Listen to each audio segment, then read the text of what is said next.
জয় Hind friends, আমি Sujit Debnath. Welcome to Bangla defence academy. GD ক্যান্ডিডেটদের বর্তমানে টেনশনের বিষয় যেটা যে অ্যান্সার কি কবে আসবে বা অ্যান্সার কি আমরা কবে অ্যান্সার দেখতে পারবো, লিংক কবে অ্যাক্টিভেট হবে।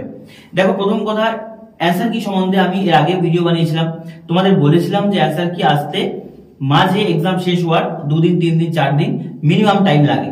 তো যেহেতু 25 তারিখ তোমাদের এক্সাম শেষ হয়েছে, সেই ক্ষেত্রে এসএসসির তরফ থেকে কিন্তু অ্যান্সার কি জেনারেট করা হয়েছে, সেটা অ্যাক্টিভেট করা হয়নি।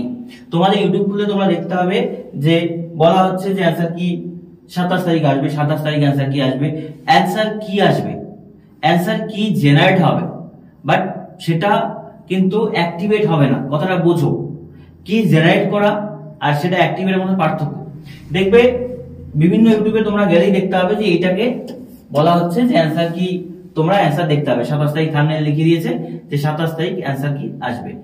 অ্যান্সার কি আসছে, বাট অ্যান্সার কি জেনারেট হয়েছে, এটা অ্যাক্টিভেট হয়নি। দেখো, যখনই তুমি যাবে তোমাকে দেখাবে এরকম ভাবে will be available on between 27 তারিখ ওই 10 আওয়ার এত মিনিট, আবার 27 তারিখ, তো ডেটটা সেম আছে। তো আজকে যদি 27 তারিখ, আজকে এখনো পর্যন্ত গেলে দেখবে এটা এইরকমই হয়েছে, এরকমই আছে। তো এরপরে দেখা গেল রাতের দিকে যদি এটাকে অ্যাক্টিভেট করা হয়, তাহলে সেই ক্ষেত্রে তুমি কালকের দিকে অ্যান্সার কি দেখতে হবে। ঠিক আছে, এটা জাস্ট অ্যান্সার কি জেনারেট করা হয়েছে, এসএসসির তরফ থেকে অ্যান্সার কি জেনারেট করা হয়েছে। জেনারেট মানে অ্যান্সার কিটা তৈরি করা হয়েছে, এটা এখনই কিন্তু মানে ওয়ার্ক করবে না। ঠিক আছে, তো তোমার করণীয় কি কবে আসবে, ফিক্সড ডেট কিন্তু এসএসসি জানায়নি। যেহেতু অ্যান্সার কি জেনারেট করা হয়েছে, 2 দিন 3 দিনের মধ্যে কিন্তু এটা আস্তে আস্তে অ্যাক্টিভ হয়ে যাবে। কখন অ্যাক্টিভ হবে কেউ বলতে পারবে না। আজকে আছে, দেখা গেল কালকে অ্যাক্টিভ হতে পারে, পরশু অ্যাক্টিভ হতে পারে। কালকে হলে মনে করো আজকে মাসের লাস্ট দিন হতে পারে, পরশু হলে ফার্স্ট তোমার মার্চ হবে। তো সেই ক্ষেত্রে দেখো, তুমি একটা আইডিয়া করতে পারো যে যেহেতু এক্সাম শেষ হওয়ার পর এসএসসি 4-5 দিনের মাথায় বা 6 দিন 7 দিনের মাথায় দেয়, তো এটা তো খুব তদারকিও করে, তবুও প্রবাবিলিটি আছে 1 তারিখের দিকে এটা অ্যাক্টিভেট হওয়ার, মানে এটা ঠিকঠাক ভাবে কাজ করার। অ্যান্সার তুমি দেখতে হবে, তোমার অ্যান্সার পুরোপুরি কোশ্চেন আসবে। বোঝা গেল?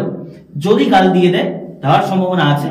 যদি কাল পুরোপুরি ভাবে অ্যাক্টিভ হয়ে যায়, তাহলে তোমাদের জন্য এটা খুশির খবর হয়েছে, এসএসসি খুব দ্রুত কাজটা করেছে।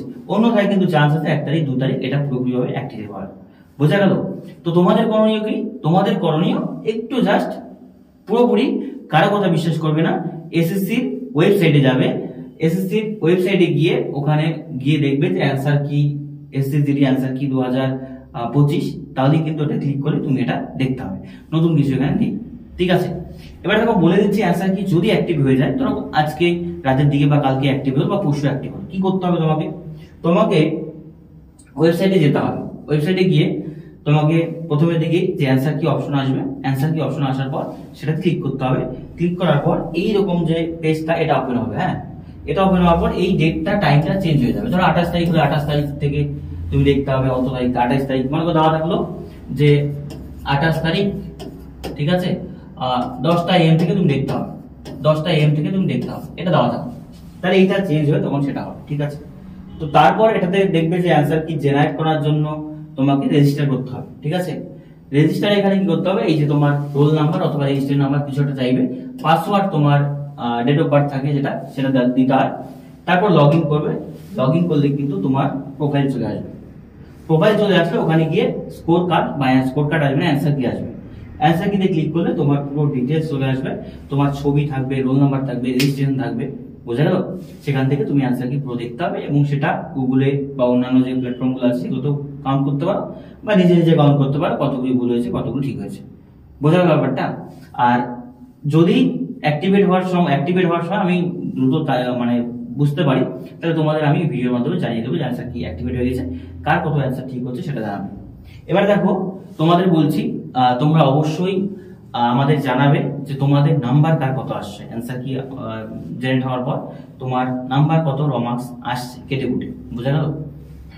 2 নাম্বার স্টুডেন্টদের মানে মাথা ব্যথার কারণ হচ্ছে এখন কাট অফ কত। কাট অফ দেখো, এই মুহূর্তে দাঁড়িয়ে ভারতবর্ষে কেউ বলতে পারবে না যে কাট অফ কত হবে। ঠিক আছে, তুমিও যেখানে, বাকি টিচাররাও সেখানে। তো টিচাররা কি বিভিন্ন ছাত্রদের সাথে ইনভলভ হয়ে আছো, তুমিও তো তোমার বন্ধুদের সাথে ইনভলভ আছো। তোমার গ্রুপটা হয়তো ছোট বা টিচারদের গ্রুপটা বড়, সেই জন্য একটা আইডিয়া করাই যায় যে কত আছে। তো আইডিয়া যেতেও হচ্ছে যে এক্সাম তোমাদের দেখো যে 24-এর থেকে কিন্তু হার্ড হয়েছে। তো 24-এর থেকে যদি হার্ড হয় তাহলে সেই ক্ষেত্রে কাট অফও কিন্তু কমই যাবে, কম যাওয়ার চান্সই আছে। ঠিক আছে, সেই ক্ষেত্রে ভয়ের কোনো কারণ নেই, কমই যাবে অ্যাজ ইউজুয়াল, যেটা মানে বোঝা যাচ্ছে এখন পর্যন্ত। বেশি তো যাবেই না, ঠিক আছে, কমই যাওয়ার চান্স আছে। তো সেই ক্ষেত্রে ভয়ের কোনো কারণ নেই। তো এই জিনিসগুলো তোমাদের সাথে শেয়ার করা ছিল, বিভ্রান্ত হওয়ার কিছু নেই, একটু জিনিসগুলোকে দেখো তবেই হয়ে যাবে। আশা করি আগামীকাল পরশুর মধ্যে এটা পুরোপুরিভাবে জেনারেট হয়ে যাবে। ঠিক আছে, আর আমাদের চ্যানেলে তোমরা পোল দিয়েছিলাম, আমি তোমাকে কমেন্টে করতে বলেছিলাম আগের ভিডিওতে। তোমরা অনেকেই কমেন্ট করেছে যে ডাব্লিউপি ক্লাস, অ্যাডভান্স ম্যাথ, বা অনেকে বলেছে যে এসএসসি জিডি 2026-এ। তো সেই হিসেবেই আমরা তোমাদের সামনে খুব দ্রুত নিয়ে আসবো, কাল পরশু বা এর মধ্যে নিয়ে আসবো যে ক্লাসগুলো আমাদের এখানে কিভাবে কন্টিনিউ হবে। আর গ্রুপ ডির কথা বলেছিলাম, গ্রুপ ডির জন্য একটু অন্যরকম ভাবে অন্য কিছু ভাবা হচ্ছে, সেটাও পরে তোমাদের নেক্সট ভিডিওতে বা তারপরে ভিডিওতে তোমাদের পুরো ডিটেলস তোমরা জেনে আসবে। বোঝা গেল? আজকে মতো বন্ধু, দেখা হচ্ছে নেক্সট ক্লাসে।